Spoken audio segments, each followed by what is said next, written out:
Your receipt for service is your documentation and your proof that you've visited the USDA offices and you have a track of saying what it was that you came there for and the information that they provided you with. Farmers should ask for the receipt for service for documentation, tracking what it is that you asked for and what it is that you need and possibly what it is that you might want in the offices of USDA. If you don't ask for your receipt for service, then there's no proof other than your word, my word, they word. So it's also very important that you ask for your receipt for service. Receipt for service came about from two wonderful CBO organizations and others that put in that also wanted to have documentation for our farmers, landowners, and ranchers, and future beginning farmers to have a traceability system to know when they came into the office. So what better way than create a receipt, as if you're in a grocery store receiving any other type of service that you purchase or that you might have, you would have that documentation, receipt for service. So the need for the receipt for service was identified because there was discrimination that was going on, the civil rights, and still going on today. But this is a mechanism that we're able to track and have in place to be able to capture those things. The receipt for service is able to tell you when you came in, the time that you came in, and what it was that was being requested or asked.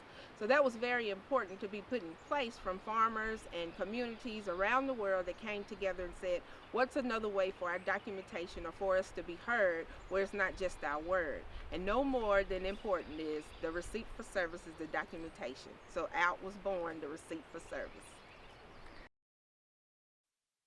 So you could encounter situations in some offices where the lights might be out or the paper might not be any paper in the office. You could actually go into offices where there's no ink and you still want to request your receipt for service. Of course, if they work for USDA, they are aware of the receipt for service. So if any of those obstacles are in place, then you say, well, I can have a paper that you can write it on, or you can write it on anything, but just make sure the information is in place, as in the name, the date that you came in, and the services that you're requesting or asked about. But however, now I do believe in the grocery store or the fast food restaurants, when the receipt is not served, you may get a free, I don't know, banana. You get an incentive if you don't get your receipt. So I think this is something that we should look about with USDA. If your receipt for service is not given to you and there's a reason that you can show that you was there, an incentive should be put in place.